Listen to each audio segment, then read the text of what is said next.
இப்போ இந்த பதிவில் நம்ம என்ன பார்க்க போகிறோம்னா நுரைப்பீர்க்கன். நுரைப்பீர்க்கன் என்னென்னா பீர்க்கங்காய் நம்ம பொதுவாக சாப்பிட்ற பொருள் ஒன்று. இதிலே நிறைய ரகம் இருக்குது. இப்போ நீங்கள் பார்க்குறது இப்போ வெளிச்சம் குறைவாக இருக்குது, அதனால் இது சரியாக காமிக்க முடியல. இந்த இதில் வந்து அந்த கொடி காஞ்சு போயிருக்கு. ஒன்றும் இல்லை, ஸ்க்ரப்பர். நீங்கள் நைலானில் பிளாஸ்டிக் யூஸ் பண்ணுற மாதிரி ஸ்க்ரப்பர். அப்போது நம்ம முன்னோர்கள் உபயோகிச்சப்போ தான் இது. ஓகேங்களா? இது காட்டுறேன், இது தெரியாது உங்களுக்கு. இங்கே கீழே இருக்க நண்பர் இங்கே கண்டுபிடிச்சிருக்காரு, காட்டுறேன் பாருங்கள். இப்போ தெரியுதுங்களா? இதுதான் அந்த நுரைப்பீர்க்கன். இதை வந்து தோலை எடுத்துகிட்டு வந்துச்சிங்களேன். நீங்கள் இந்த சித்த மருத்துவர்களெலாம் பார்த்தீங்கன்னா அந்த பீர்க்கன் தோல் வச்சுருப்பாங்க. எதுக்குன்னா தோலில் தேய்ச்சி குளிக்கிறதுக்காக, மேலே உள்ள அழுக்கெல்லாம் எடுக்கிறதுக்கு. நீங்கள் ஸ்க்ரப்பரு பிளாஸ்டிக்லாம் யூஸ் பண்ணுறீங்களா? இதெல்லாம் பிளாஸ்டிக்லாம் வரதுக்கு முன்னாடி நம்ம முன்னோர்கள் யூஸ் பண்ணது தான் இது. இப்போ அதை நன்னூர் எடுப்பார். அதை எப்படி வரீங்களா?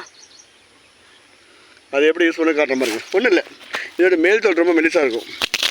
சரி பாருங்கள், ரொம்ப கொஞ்சம் பிஸியாக இருக்கணும். இந்த பாருங்கள், இதுதான் அது. கொடி காஞ்சி போச்சு, அதனால் இப்போ ஏதோ அறுத்து விட்டாங்க, என்னன்னு தெரியாது. கொடி காஞ்சி போச்சு, நம்ம அது கிடச்சி. இங்கே பாருங்கள், இதுதான் அது. ஓகேவா? இதுதான் நம்ம குளிக்கும் போது மேல் தோலில் மேலே தேய்ச்சி குளிக்கிறது. நம்ம வேர்வை அந்த மேலே உள்ள அழுக்கெல்லாம் போகிறதுக்கு தேய்ச்சி குளிக்கிறது. இதுதான் கடைகளில் விற்கிற அந்த நுரைப்பீர்க்கனோட அந்த கூடு.